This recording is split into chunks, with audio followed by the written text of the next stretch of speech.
and a statement win for the Bills. This is now a look at the division. Bills in first place through 9 games. Dolphins, and we're going to get to their game coming up, very much within striking distance. Patriots and Jets obviously bringing up the rear. They will go head-to-head tonight. But let me let Rex finish up or pick up on that thought. Josh Allen, you have been singing his praises as long as I can remember. Right. What did you see from him yesterday? Well, he's healthy. Like everybody, he's not that good. Wait a second. He played with a separated shoulder. We've seen other quarterbacks tap out with a separated shoulder. In this, I don't even want to say, but the Jets still have a chance. I saw that playoff thing. Okay. But come on, Josh Allen's one of the best quarterbacks in the league. All he's done is what we thought he would do. He's gotten better and better and better. And Brian Daboll, what a job as an offensive coordinator he's done. He knows what he has. He's got, to me, the scariest guy in the league in the red zone. And that's where you win games, the most right there. He can run it in. I mean, you can run quarterback power with this guy. And he's got a great arm in there. We've all talked about the numbers. I mean, I think he's turned the ball over 1 time in the red zone in his career. So the guy protects the ball. He's got a bazooka for an arm. And he's just a huge man, similar to Cam Newton in a running game. So, to me, that's why I think this team is scary. RC, this game felt very much like a statement game for the Bills. What statement did you think they made?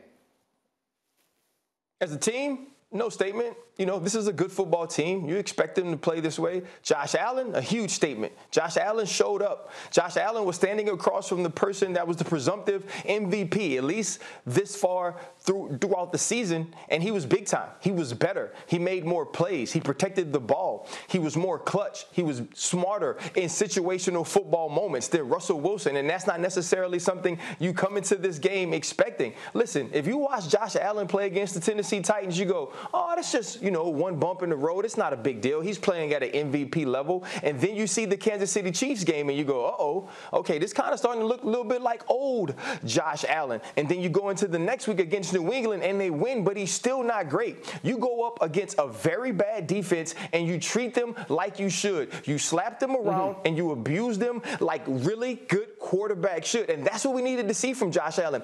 Be more physical. Use your legs. Make big throws. Get big plays down the field. And he did that. And defensively, they made enough plays. They made plays on the ball. They had 2 forced fumbles. They had 2 interceptions. And when you look at this game, they made Russ cook. But the problem for Russ is he doesn't get to cook at home. He's not cooking for a leisurely dinner for Rex Ryan and for Dan Orlowski and for Mike Greenberg. Right now, with that defense, when Russell Wilson's cooking, he's on Chopped. He's on the Iron Chef. He's on whatever one of those shows you could go on and people could taste your food and tell you that you can't cook, you're awful, and you should go home. It is a pressure-packed situation every time Russell Wilson drops back because the other team will score 40.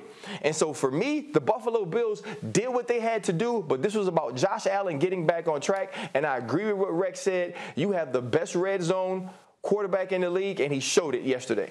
Dan, you made a statement that sort of raised my eyebrows in our meeting this morning about Buffalo. I think they're the team that's most equipped to beat the Kansas City Chiefs.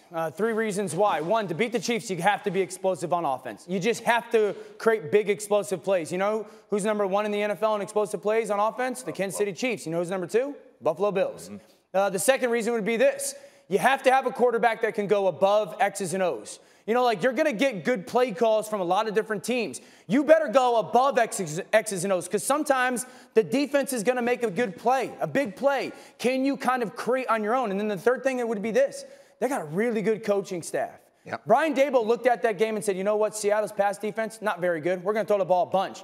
They threw the ball, I think, every first down. Every first down yesterday felt like they were throwing the ball. Stephon Diggs is great. Leslie Frazier was outstanding with his defensive plan. I think the Bills are the best and most equipped team to beat the Chiefs. Statement win for them. They are the leaders in the AFC East. Thank you for watching ESPN on YouTube. For live streaming sports and premium content, subscribe to ESPN+.